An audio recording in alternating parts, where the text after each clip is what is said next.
Hi! Hello! నమస్తే. Welcome to social post TV. నేను మీ anchor పప్పు. ఈరోజు నేను ఈ గెటప్ చూస్తే అర్థమైతుంది కదా! Getup and setup. మనం చిలుక జ్యోతిష్యం చెప్పించే శ్రీశైలం గారితోనే ఉన్నాము.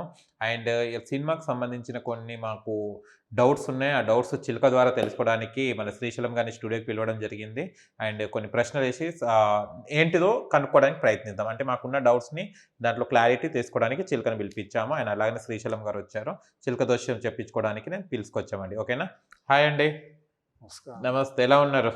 బాగున్నాను. చాలా ఇబ్బంది పెట్టేటట్టుంది కదా మీ చిలుక? ఏం లేదండి. అప్పుడప్పుడు కొద్దిగా ఇబ్బంది పడతా. అప్పుడప్పుడు ఇబ్బంది పెడుతుంటాకు. తిరుగుతుంది చూడు లేట్ అయితుందని ఏమన్నా కోపమా దానికి? కోపం లేదు, కొద్దిగా ఆడుకుంటుంది. ఆలోచిస్తుంది. అది ఆలోచిస్తుంది ఏం చెప్పాలి? సినిమా ఎలా అనంగానే తీయాలి అని ఎలా తీయాలని సినిమా వీళ్ళు అప్పటినుంచి పిలుస్తలేరని వీళ్ళు అది ఇంతసేపు మాట్లాడుకుంటారు అనుకుంటుందది. సరే నీకు పని పెడతా ఆగు చిలుక. చిలుకకి ఏమైనా పేరుందా? జానకిరామ్ ఉందండి. జానకిరామ్. హాయ్ జానకిరామ్. హాయ్! బాగున్నావా? మాట్లాడుతదండి ఇది? లేదండి, మామూలుగా వింటది, మాట వింటది కానీ వింటది. మాట్లాడదు. జానకిరామ్ ఇయాల మంచి మంచి చెప్పాలి నేను ప్రశ్నలు అడిగిన దానికి. ఓకేనా? ఓకే. సరేనండి. ఇప్పుడు మనకొస్తున్న రాబోయేది సంక్రాంతి పండుగ. సంక్రాంతి పండుగ అంటేనే మనందరికి చాలా గుర్తొచ్చేది అన్ని ఊర్లు, పల్లెటూర్లతో పాటు సినిమాల రిలీజ్‌ల మీద ఆసక్తి ఎక్కువుంటుంది కదా! అవును. కానీ ఇప్పుడు రాబోయే సినిమాలలో హిట్ టాక్ మంచి కలెక్షన్స్ తెచ్చే సినిమాలేంటిది? గట్టి పోటీని ఎవరెవరికి ఉంటుంది చెప్పగలుగుతారా? చూస్తామండి, మన జానకిరామ్ని అడిగి చూస్తాం. ఓకే. చెప్పండి. జానకిరామ్ నూతన సంవత్సరం 2024 సంవత్సరం సంక్రాంతి పండుగ అంటేనే చాలా వరకు మాత్రం మన తెలుగు రాష్ట్రాల్లో చాలా హడావుడి ఉంటుంది, కోడి పందాలు ఉంటాయి. అలాగే ఇది మాత్రం సంక్రాంతి గడియాల మాత్రం చాలా వరకు మంచి మంచి పండుగలు ఉంటాయి, అది చాలా సందడిగా ఉంటుంది. అలాగే మాత్రం ఈ సంక్రాంతిలో ఇంకొకటి ప్రత్యేకత ఏంటంటే మాత్రం కొన్ని దశాబ్దాల నుంచి మాత్రం సినీ ఇండస్ట్రీలో కూడా చాలా వరకు సినిమాల గురించి కూడా ఒక టాక్ నడుస్తుందండి.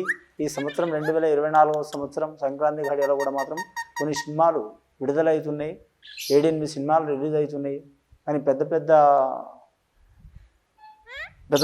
యాక్టర్ల సినిమాలు కూడా రిలీజ్ అవుతున్నాయి, మామూలు యాక్టర్ల సినిమాలు కూడా రిలీజ్ అవుతున్నాయి. వాటి గురించి మన జానకిరామ్ని అడిగి చూద్దామండి. జానకిరామ్ ఎలా ఉంది ఈ సంక్రాంతి గడియల? రాబోయే సినిమా గడియలో ఒకటి మొట్టమొదటిగా మాత్రం గుంటూరు కారం, రెండవది తేజస్వి గారిది హనుమాన్, మూడవది మాత్రం నాగార్జున గారి చిత్రం నా సామిరంగా, ఇంకా రవితేజ గారి ఈగల్, ఇంకా మరి జ్యోతిష్యంలో చూడాలంటే మాత్రం ఒకటి సైంధవ్ వెంకటేష్ గారి సినిమా లాల్ సలాం అనే cinema Rajinikanth, super star Rajinikanth గారిది, ఇంకా ధనుష్ గారి చిత్రం కూడా రిలీజ్ కాబోతుంది. ఈ చిత్రాల్లో ఏ సినిమా ఎంతవరకు కలెక్షన్లు కలగజేస్తాయి, మన సినీ ఇండస్ట్రీకి ఎంతవరకు మంచి చేస్తాయి, అలాగే మాత్రం ప్రేక్షకులకు ఎంతవరకు ఎంటర్టైన్మెంట్ చేస్తాయి చూద్దాం.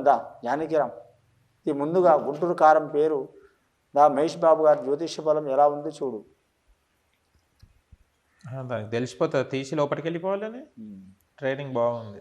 ఆ గుంటూరు కారం పేరు మీద చూడాలంటే మాత్రం విఘ్నేశ్వరుడు వచ్చిండండి, షిరిడి సాయిబాబా వచ్చిండు. ఇంకా మహేష్ బాబు కెరీర్లో చూడాలంటే మాత్రం గత ఈ దశాబ్ద కాలం నుంచి మాత్రం చాలా వరకు మాత్రం మహేష్ బాబు గారి సూపర్ స్టార్ మహేష్ బాబు గారు మాత్రం ప్రిన్స్ గారు మాత్రం చాలా వరకు హిట్లు ఇచ్చిండండి. 5-6 సినిమాలు హిట్లు ఇచ్చిండ్రు, లైన్గా ఒకటే లైన్గా 5-6 సినిమాలు హిట్లు ఇచ్చిండ్రు. మొన్న గత సంవత్సరం వచ్చిన చిత్రం ఒక చిత్రం కొంచెం వరకు మాత్రం స్వభావంగా అంతగా ఆకట్టుకోలేదు. అతను నటన పరంగా ఆకట్టుకుంది కానీ కొద్దిగా అయితే ఇబ్బందులు వచ్చినాయి. ఇప్పుడు రాబోయే సినిమా మాత్రం గుంటూరు కారం మాత్రం అతనికి చాలా వరకు మాత్రం గుంటూరు కారం అంటే ఒకటే రుచి ఉంటుందండి, కానీ మాత్రం ఆ చిత్రంలో మాత్రం 6 రుచులు ఉండే అవకాశం ఉంటుంది. అతని కెరీర్లో మాత్రం చాలా వరకు బ్లాక్ బ్లాస్టర్ అయ్యే అవకాశం ఉంటుంది, శుభయోగం వచ్చే అవకాశం ఉంటుంది. అలాగే చిత్ర దర్శకుడికి త్రివిక్రమ్ గారికి, నిర్మాతలకు, హీరోయిన్లకు, మహేష్ బాబు గారికి, నటీనటు వర్గానికి చాలా వరకు మాత్రం శుభ ఫలితాలు వస్తాయి. నెంబర్ 1 స్థానం అయ్యే అవకాశం ఉన్నదండి గుంటూరు కారం చిత్రం. చాలా వరకు మాత్రం డిస్ట్రిబ్యూటర్లు కావచ్చు, థియేటర్ వాళ్ళు కావచ్చు, అలాగే మాత్రం ప్రొడ్యూసర్లు కావచ్చు, చాలా వరకు మాత్రం ధనయోగం ఉన్నదండి వారి జాతక బలానికి. పేరు చిత్రం కూడా బాగుంటుంది, అలాగే ధనయోగం కూడా కలిసి వచ్చే అవకాశం ఉంది. ఆ చిత్రంతో పాటు మాత్రం ఇంకా చాలా వరకు మాత్రం వారి పేరు గొప్ప స్థానం నటించే అవకాశం ఉంటుంది. కానీ ఇన్ని చిత్రాలు నటించడు అతను, ఒక 40-30 చిత్రాలు నటించండు మహేష్ బాబు గారు. అన్ని చిత్రాలు ఒక ఎత్తు అయితే మాత్రం ఈ చిత్రంలో ఒక ఎత్తు ఉంటుంది అతని నటన. చాలా వరకు మాత్రం ఎవరికి అర్థం కాని రీతిలో అసలు మహేష్ బాబు ఇలా కూడా నటిస్తాడా అనే రీతిలో ఉంటుంది. కానీ మాత్రం ఆ నటన పరంగా మాత్రం నెంబర్ 1 మార్కులు వచ్చే అవకాశం ఉంది. అలాగే నంబర్ 1 కలెక్షన్ కలిగే అవకాశం ఉన్నదండి గుంటూరు కారం కోసం. శుభం భూయాత్.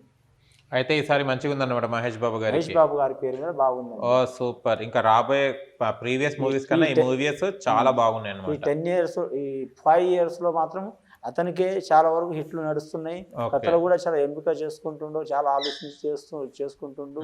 కలిసి వస్తుంది అతనికి. ఓకే. మధ్యాహ్న ఒక సర్కార్ వారి పాట మాత్రమే కొద్దిగా ఇబ్బంది పెట్టింది, కానీ అది కూడా అంత నష్టం చేయలేదు. కానీ ఈ చిత్రం నుంచి ఇంకా హిట్లు కొట్టే అవకాశం ఉంది. ఓకే. ఇంకా వారి జాతకం టర్నింగ్ పాయింట్ అయ్యే అవకాశం ఉందండి. ఉంది. ఓకే. అంటే ఇదేనా ఇప్పుడు సంక్రాంతి మొత్తానికి గుంటూరు కారం ఒక ఒకటి? సినిమా చెప్పానండి. ఒక సినిమా చెప్పారు. ఓకే. నెక్స్ట్ ఈగలు ఉందండి రవితేజ. రవితేజ గారిది ఈగలు ఎలా ఉండబోతుంది? ఇప్పుడు మనం 2024 సంవత్సరం సంక్రాంతి ఘడి అండి. అని మాత్రం సంక్రాంతి పండుగ అంటే మాత్రం అందరికీ సందడిగానే ఉంటుంది. పిల్లలతో పాటు పెద్దలతో పాటు అందరికీ సందడిగానే ఉంటుంది. కోడి పందాలన్నా, మన సంక్రాంతి ముగ్గులన్నా, గొబ్బెమ్మలన్నా, లేదా మాత్రం మన సినీ ప్రేక్షకులకు ఒక పిల్లలు కావచ్చు, బాలలు కావచ్చు, ఎవరికైనా ఈ కళాకార రంగంలో మాత్రం సినిమా అన్న ఎవరికి ఇంట్రెస్ట్ ఉంటుంది.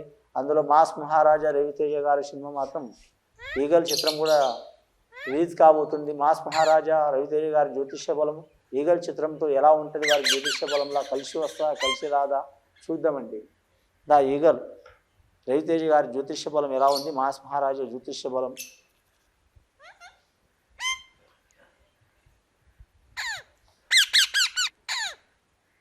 వారి జాతకంలో చెప్పాలంటే ఆంజనేయ స్వామి వచ్చిండండి, రాఘవేంద్ర స్వామి వచ్చిండు, విష్ణు విశ్వరు బ్రహ్మ వచ్చిండ్రు, త్రిమూర్తులు వచ్చిండ్రు. ఇక రవితేజ గారి కెరీర్లో చూడాలంటే ఎత్తు ఫలాలు చాలా ఉన్నాయండి.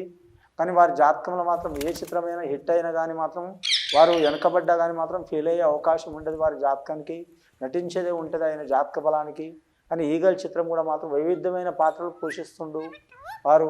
కానీ మాత్రం ఒకప్పుడు మాత్రం అలనాటి కాలంలో మాత్రం ఎన్టీఆర్ గారికి, సీనియర్ ఎన్టీఆర్ రామారావు గారికి, ఆ తర్వాత చిరంజీవికి, ఆ తర్వాత అంతటి స్థాయిలో మాస్ ఫాలోయింగ్ ఉన్న హీరో మాత్రం మాస్ మహారాజా రవితేజ అండి. వారి జాతకంలో ఈగల్ చిత్రం కూడా మాత్రం చాలా వరకు మాత్రం వారికి కలిసి వచ్చే అవకాశం ఉన్నదండి. కానీ వారి జాతకంలో చూడాలంటే మాత్రం మధ్యలో కొన్ని చిత్రాలు మాత్రం కొన్ని నిరాశ కలిగించిన వారికి నిరాశ కలిగించినా కూడా మాత్రం ఎనీ టైం అతను చిత్రాలతోనే అనుబంధంతోనే ఉంటాడు. ఆ సినిమాలు హిట్ అయినాయా లేదా ఆ సినిమాలు మనకు పేరు రాలేదనే ఉద్దేశం తీసుకోవడైనా ఆయన విశ్రాంతి తీసుకునే మనిషి కాదు. ఏ చిత్రమైనా సరే నటిస్తూనే ఉంటాడు. ఒక చిత్రం హిట్ అయిందని పొంగే మనిషి కాదు, ఒక చిత్రం నష్టమైందని బాధపడే మనిషి కాదు. ఎప్పుడు ఎనర్జెటిక్గా ఉంటాడు. ఈ ఈగల్ చిత్రం కూడా మాత్రం వారు చాలా వరకు మాత్రం పేరు ప్రఖ్యాతులు తెచ్చే అవకాశం ఉంది. అలాగే ధనపరంగా కూడా కలిసి వచ్చే అవకాశం ఉంది. వారి జాతకానికి మాత్రం కలెక్షన్ పరంగా మాత్రం నంబర్ 3 స్థానం వచ్చే అవకాశం ఉన్నదండి వారికి. ఓకే. శుభం భూయం. రవితేజ గారు కూడా ఈ సంవత్సరం బాగుందన్నమాట సంక్రాంతి. బాగుందండి. Eagle cinema. రవితేజ అంటేనే mass Maharaja, full comedy, full action. Okay, super.